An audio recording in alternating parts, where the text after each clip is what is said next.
Кажем, тази боричка. Човек реши да си я реставрира, да си я направи отдолу всичко, какво трябва. И за целта първо почваме от задния мост.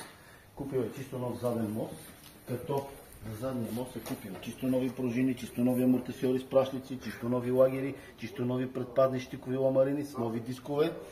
Ох, чакай, че се затъкнах, то всичко чисто ново. Ето ги тук. Плюс чисто нови пружини, така, тя че ги забравя.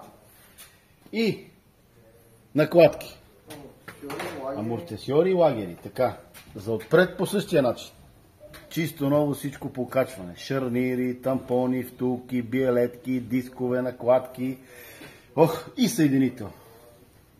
То колата стана нова. Така се правят по принцип колите. Човек е решил да си я направи, да си я кара. Решил е, че това ще е колата.